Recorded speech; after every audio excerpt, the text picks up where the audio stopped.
Today it is my honor and privilege to interview our current president, Dr. Margaret Fitzpatrick. Great, thank you, Ken. Great to be here. It's really an honor, Margaret. Thank you. First and foremost, to interview you today, but also, as you know, to succeed you as president, and we've been working so close together.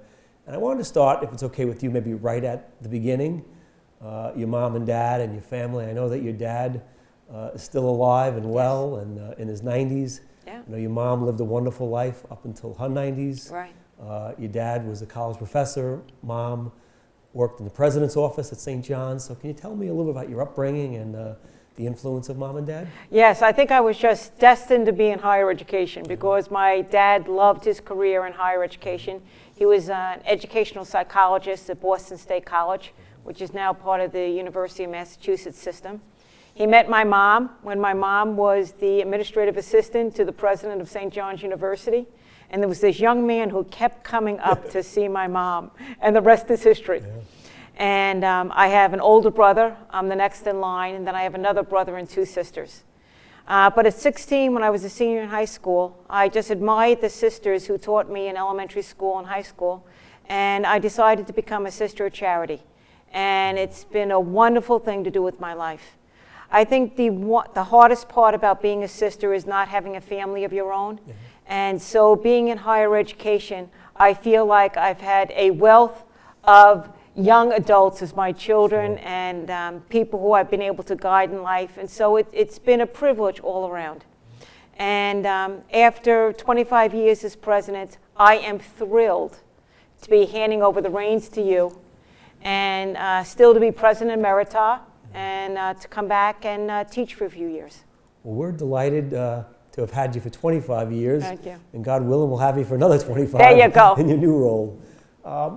Being the president of a college and being the daughter of a professor and a college administrator, did that influence you ultimately going on to become a college president? Yes. When I was graduating from college, I was offered a scholarship to Fordham University to get my master's in campus ministry, religious studies and campus ministry. Because I thought to myself, there were two career paths I had in college. One, to be a math professor. And I even studied Russian because I thought the Russians were the best in math, and so I'd want to do math with the Russians. So that was one career path. And the other career path was to work in a college.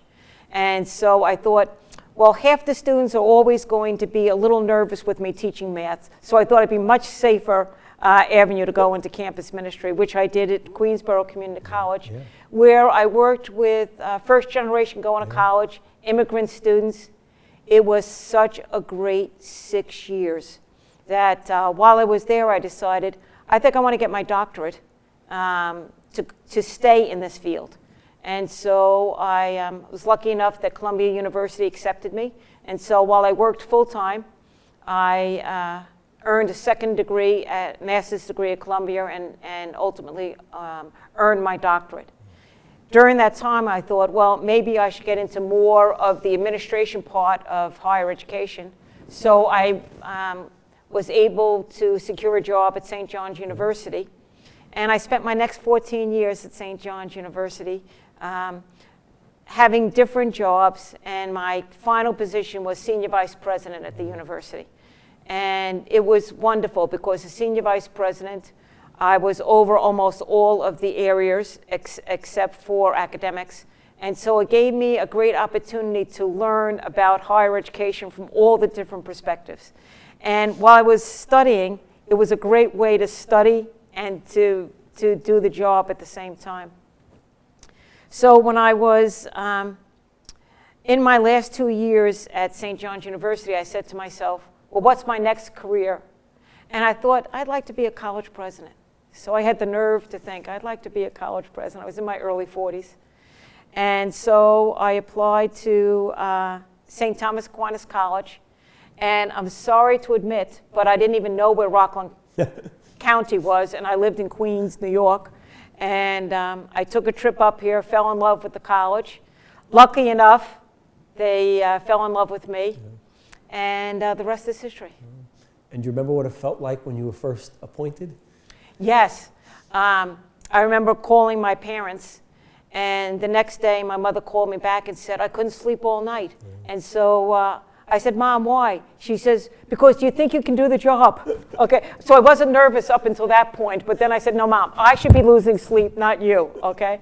But I was really thrilled. I was really thought, what a great college and what a privilege to have the opportunity to work with a team of people to move this mission forward. And that's what it's been. It's been a privilege. And I'm sure it felt like the 25 years have gone in a flash, but when I now walk on the campus, I look around, I see a lot of the buildings. Right.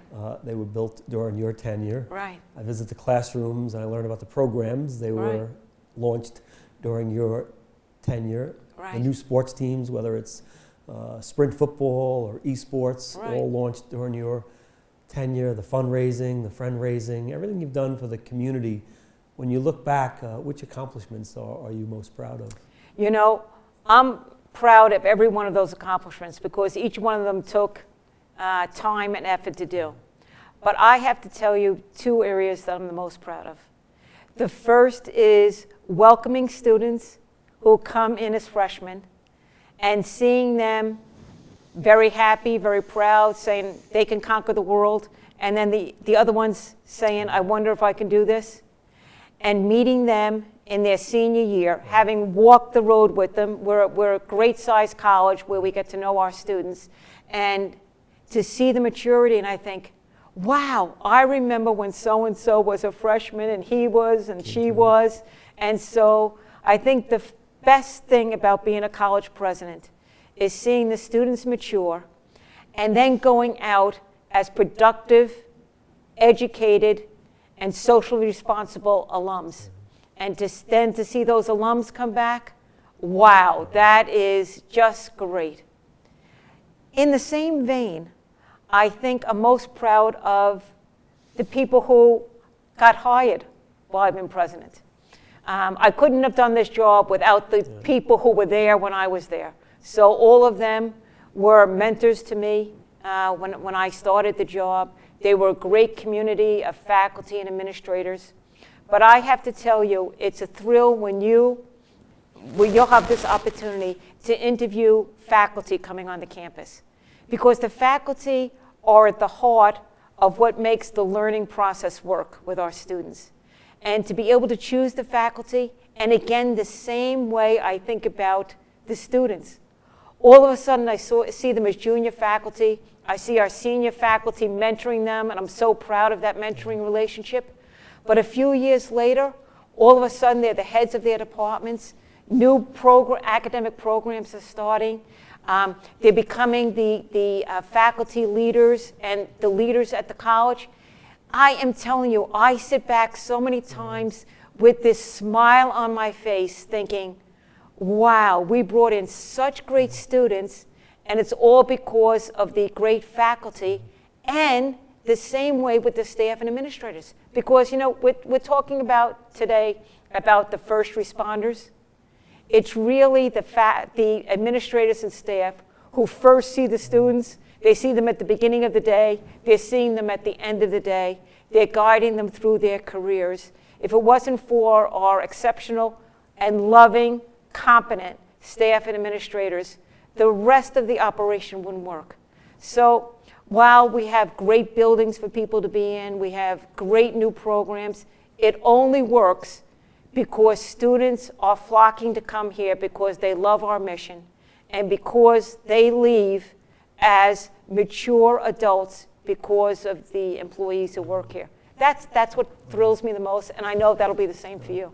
Well, your pride in your family really comes through when you talk about the students and when you talk about the faculty. I can tell you in my short time visiting the campus, what a wonderful team you've built, and I know how proud you are of them. So I have to ask, 25 years as a college president, I think the average, if I heard correctly, was like 6 or 7 years. Correct. You've done triple that. Your predecessor had 21 years. Correct. Which is a pretty good run, and he probably thought he had the record. Right. But somehow, you've made it through a quarter of a century. Right. And all the growth that we spoke about. What do you attribute the longevity and the success to? I think that a college has to continually reinvent itself. And I think people who work in a higher education institution have to keep reinventing themselves. So if I was the same president I was 25 years ago, I'd say the college made a mistake keeping me, okay? Because higher education has to be the dynamic for all of society, because they're teaching the people who are going to be the next business leaders, who are going to be the next teachers, the social workers, the nurses, and so we have a responsibility not only to provide, but to be the thinkers, to be the visionaries, to be the educators. And so you have to constantly be thinking outside what a box would be. And so I think that what's kept me invigorated in this job is that the whole college community gets reinvented. And every year we bring new students in who have had new experiences in the K through 12 system, or our graduate students who have had experience in the workplace, and they enrich us, and they change us, and we change them. So if you're in a change mode, you can go more than 7 years. But if you're in a static mode, you won't make it past 6 or 7 years. Well, it's amazing. I mean, the way you've reinvented yourself and really reinvented the college. Right. Can I ask you to take out the crystal ball? Yes. When you look forward, I mean, especially right now, given everything that's going on, whether it's COVID or social justice or a lot of issues, that our students are facing, changing demographics, what do you see for higher ed and for STAC as you go forward, let's say 5 or 10 years down the road? First of all, I think we have to be intentional about our mission. So, for instance, we established a global center for ethics and social responsibility, okay? And we did that because ethics and social responsibility are so key, not only to a person's inner development, but also for the business world and the global realities. Right. And so I think the first thing we should do keep doing in these next 5 years is to stay true to our values. Not only to stay true about our values, but brag about our values, okay? That if you come to us, we're not only going to make you individually responsible, but we're going to make you socially responsible, okay? We're not only here to care about yourself and your future, but we're going to make sure that you care about other people's future. And I think that that's one of the problems in society today, is that people think that it's a me generation. But I assure them, working at a college like St. Thomas Aquinas College, you will have a positive response, because these students are coming in with ideals, and we have to nourish their ideals. Well, I'm listening intently, and I'm tempted to start writing notes, Margaret, because this is great insights from me as we go forward. Can we pivot a little bit to leadership? Yes. So I know that in addition to running STAC for a quarter of a century, right. You've also been on the board of other colleges like DePaul and St. John's. Right. You've been on the board of high schools. Yes. You've been on the board of the NCAA. Yeah. You've been working with middle states. You've been on the board of hospitals, corporates, a number of charities. Clearly you have a very, very broad leadership profile and footprint. Can you talk about your style and your leadership philosophy? Okay. Well, first of all, I think when you're a nonprofit leader, you have a responsibility to give back to your community. Because one of the things the community does for us, it makes us possible from a revenue point of view to be able to do our work. Now, I know we're serving a niche in society, so that's very important. But I think it's important to give back. So as soon as I came to my whole career, but as soon as I came to St. Thomas Aquinas College, I felt it was very important for me to give to the higher education community at large, and to also give to the nonprofits who support our college. And so yes, I was on the Catholic University of America, the Pontifical University for the Cardinals in the United States. I'm currently on St. John's and DePaul University boards. I am on a lot of nonprofit boards, and I think that that's really important, because my leadership style is to hopefully to work collaboratively with others to accomplish the global goals. And sometimes it makes you tired. Yeah. And I think if you try to do it alone, you will not succeed. So I think one of the good things about, I hope, about my leadership is that I create a team that feels empowered within themselves, that feels that they can do their job, and that together we create a better society. But it's not like me and everybody else, but that we work as a team, and that everybody's role at the college is important. There's no role that's more important or less important. Every role is important. Well, I have to say, if you're tired, you hide it very, very well. Thank you. Thank you. I mean, usually they show the picture of the president before and after. Right. And you say, oh my God, what happened? I've seen your picture. You look younger and more vibrant, energized today than ever. So it shows that you really have, reinvented yourself and been a true leader. And I know that you yourself are a role model to many leaders, and a lot of folks follow in your image. But who were your role models, and who do you emulate your style? I think there were a lot of religious leaders, maybe because I'm a sister of charity. Yeah. So I look to, people like Mother Teresa of Calcutta, and Gandhi from India, and the men and women who give their lives every day. So certainly my parents are key role models for me. Teachers that I've had in school, faculty members that I looked up to. When I came here, there were people like John Durney and Manuel Fernandez. Everybody who's been on my cabinet has been a role model for me. Now you'd say well, shouldn't a role model be someone who has a position like yours? Yes, that is like mine. So I think my cabinet members have always been my role models. And I think that you have to seek out people whose values that you want to emulate. Yeah. And how about advice? We're fortunate we have a lot of alum watching. We have students. What advice would you give them in terms of leadership and how to be successful in their respective careers? Okay. The first thing is I'd say keep giving, giving, giving. And I say this because you never know, and try to do it unselfishly. I mean, sometimes we do things because we think it's going to help our career. There's nothing wrong with that, okay? But I think you never know how something you do for others is going to come back to you. And I do things all the time, and I hope I do it for the right reasons. And all of a sudden, the next door opens up, and there is just what I needed behind that door because I gave, okay? And I think for our alums, they have to know that St. Thomas Aquinas College needs them. When they were here, many of them received scholarship dollars. Many of them received the support they needed. Many of them were challenged by the faculty, and now they have doctorates themselves, and they're leaders in their industry. We need our alums to give back to St. Thomas Aquinas College. And I'm humble enough to say it because that's what we need, and that's what's going to make us flourish, is to keep giving. Great. Well, excellent advice. How about advice for your successor? What advice would you give me? And I know for 6 months you've been training me very, very well, but when you look forward, what advice would you give to a new president? Okay, the best advice I can give you is to be yourself.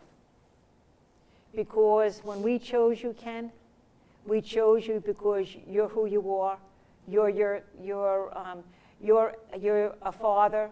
You're a husband. You've been a leader in different industries.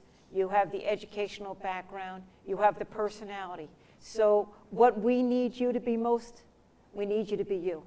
And if you stay true to yourself and true to your values, you'll be very successful at St. Thomas Aquinas College. Great. Well, thank you for that, and I will certainly take those words to heart.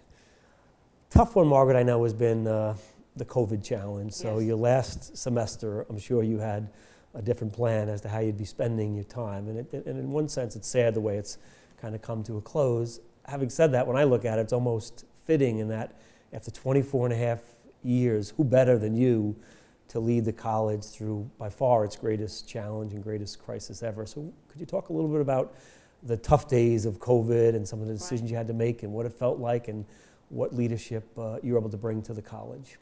Well, there's an expression, when we plan, God laughs. So I thought the last 4 months of my career were going to be like wonderful, lame duck, going out for lunches and dinners and sitting back and actually having time to enjoy the people I've worked with over these 24 years and to really sit down and tell them that. And then this virus hit, okay? And I remember that I was making decisions with the cabinet and with the faculty at 9 o'clock at night, and at midnight we'd be taking a left turn from that decision. And I have to say, these 3 months have been the most stressful of my presidency. Having said that, it only worked because every person at the college made it work. Our students didn't complain when they had to go online. Our faculty did not complain when they had to change their whole modality of offering education. Our staff and administrators were right there. What does the college need? The Board of Trustees, the alums, it all worked because over these 25 years, we built ourselves as a community. And you know a community works when you have a crisis, and then it works. The other thing is that I have a perspective on people who are really hurting. So I know our students, their families, you know, the breadwinner in their family is losing their job, okay? There are so many stresses that I don't personally have, that people have, that every day you have to put that in perspective and thank God for what we have and to double down and work harder, because those students now who are hurting, they deserve us even more.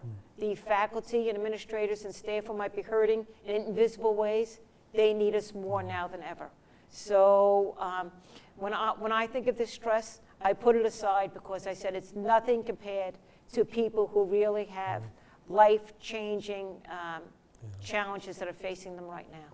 Well, I know it was a difficult semester for you, Margaret, but I think on behalf of the entire community, you really did save your best for last. You know, the college needed you most this semester, and your leadership during the darkest days, I think, was noticed by all and really has positioned the college very well for the future. So thank you so much for that. Thank you. And Ken, I warmly welcome you, and I look forward to maybe next year I can be doing a STAC chat with you, and I'll be asking the questions and you'll be responding. Well, I look forward to that. And maybe in closing, can you tell us, you know, what are your plans now? So what happens on July 1st? And more importantly, what happens beyond that? Because I know, like me, you're not the retiring type. So what's next? So, well, the board has been very good to me, and that I'm going to take a sabbatical year.